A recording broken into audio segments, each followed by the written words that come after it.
नमस्कार विद्यार्थी मित्र मैत्रिणींनो, सक्सेस मिशन या चॅनलवर तुमचं स्वागत आहे. आज मी जसं थंबनेलमध्ये लिहिले की CTTची परीक्षा होणार आहे किंवा नाही याबाबत थोडंसं माहिती घेऊ आणि इतरही मी 3 प्रश्न लिहिलेले आहेत थंबनेलमध्ये, तर त्यानुसार आपण माहिती घेऊ. तर आता तुम्ही पाहू शकता की ही जी आहे ती मागच्या वर्षीचं न्यूज बुलेटिन आहे 2024 सालचं.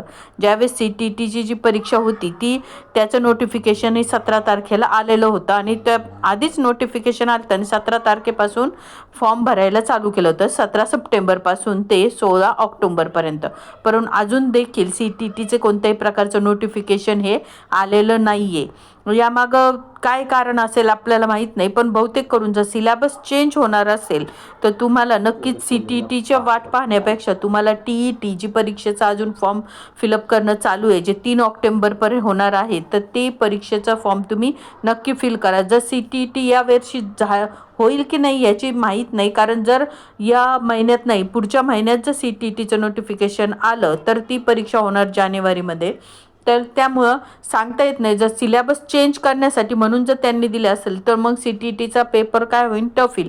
त्यापेक्षा आत्ता TET ही एक्झाम जी आहे ती आपल्या महाराष्ट्र गव्हर्नमेंटची आहे, तर ती जी आता 3 ऑक्टोबरपर्यंत अजून फॉर्म फिलअप चाललेलं आहे, तर ते करून घेणं हे योग्य ठरेल. या परत पुढचं पाहू की जे आपलं TETचं जे सर्टिफिकेट येत असतं, तर बरेचशा असतं की हिंदी माध्यमातून जर आपण परीक्षा दिली तर आपल्याला काय परिणाम होऊ शकतो. तर विद्यार्थी मित्रांनो, तुम्ही हे पाहू शकता की हे जे आहे ते माझं सर्टिफिकेट आहे महाटेटचं, जी 2021 साली झाली होती, जी मी दिली होती.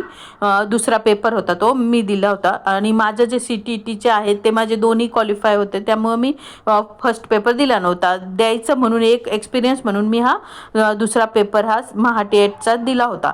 तर त्यामध्ये तुम्ही पाहू शकता की मी इथे क्वालिफाय इलिजिबल झालेले आहे.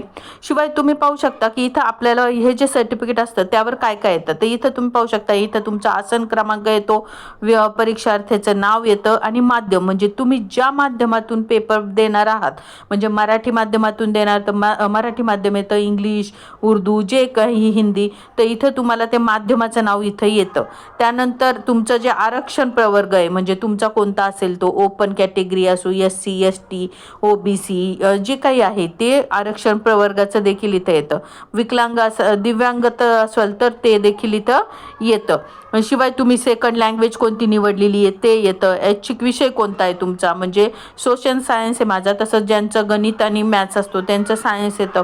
त्यानंतर अचूक प्रश्न किती आहे, प्राप्त गुण किती आहे, टक्केवारी किती आहे, पात्रतेसाठी आवश्यक टक्केवारी किती आहे, शेरा इत्यादी सर्व गोष्टी या तुम्ही पाहू शकता. इथं आपला फोटो पण येतो आणि इथं खाली आपली सिग्नेचर येते आणि इथे सुद्धा आपलं नाव येतं. परत एक इंग्लिशमध्ये देखील खाली नाव येतं. म्हणजे अशा प्रकारे हे जे सर्टिफिकेट असतं ते आपल्याला TET तुम्ही जर पास झाले तर तुम्हाला ते अशा प्रकारचं सर्टिफिकेट मिळतं. इथं माध्यमाचं नाव येतं.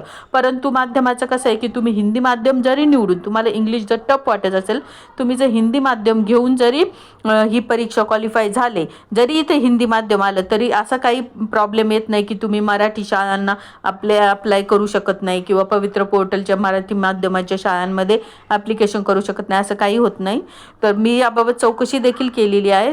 जे काही आपल्याला महाटेटचा जो एक हेल्पलाईन नंबर दिला होता त्यावर मी देखील स्वतःच फोन करून चौकशी केली, तर त्यांनी सांगितलं की असं काही प्रॉब्लेम येत नाही. त्यामुळे ज्या विद्यार्थ्यांना इंग्रजी भाषा द्वितीय घ्यायचे समजा भीती वाटत असेल की आपण क्वालिफाय होऊ नाही होऊ, तर त्यांनी नक्कीच हिंदी माध्यमातून जरी फॉर्म भरला, ते म्हणजे तुमच्यावर आहे, ऐच्छिक आहे, तुम्हाला वाटेल तर भरा.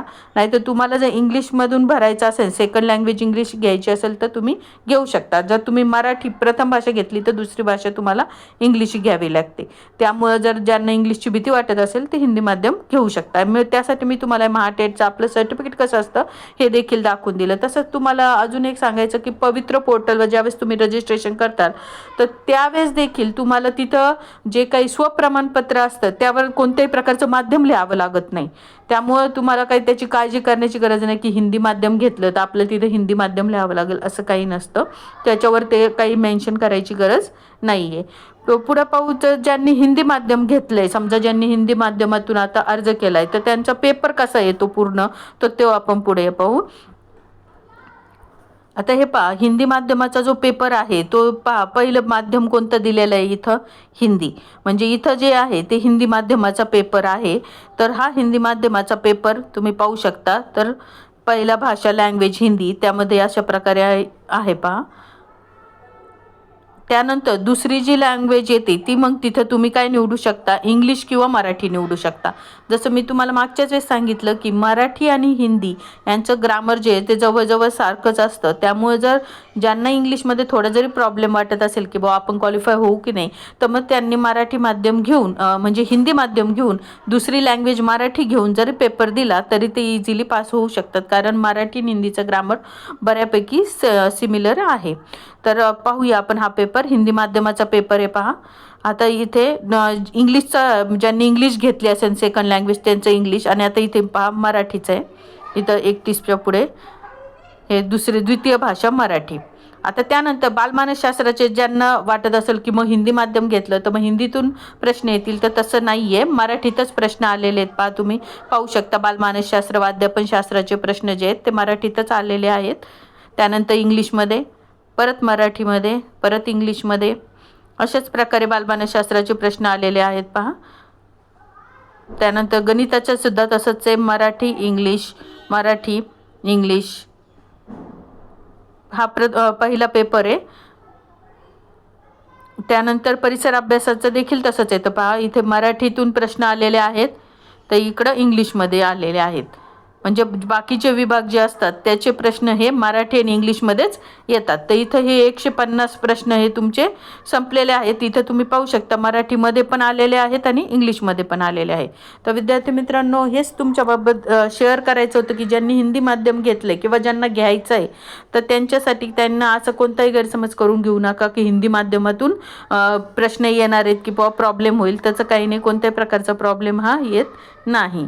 तर मी पुढं तुम्हाला जर ज्यांना पाहिजे असेल माहिती की मराठी आणि हिंदी ग्रामरमध्ये कोणते टॉपिक तुम्हाला जे सेम आहेत, तर त्याबाबत मी पुढचा व्हिडिओ बनवेल. तसंच परिसर अभ्यास आणि सोशल सायन्सचे जे काही प्रिव्हियस इयरचे PYQचे जे काही व्हिडिओ आहेत ते मी आधीच माझ्या चॅनलवर मी पेपर 2चे व्हिडिओ टाकलेले. आता इथून पुढं मी पेपर 1 आणि पेपर 2 दोन्हींचे व्हिडिओ टाकत जाईन. तर ज्यांनी अजून चॅनलला सबस्क्राईब केलं नसेल त्यांनी जरूर सबस्क्राईब करा. आणि पूर्ण व्हिडिओ पाहिल्याबद्दल तुमच्या सर्वांचे धन्यवाद.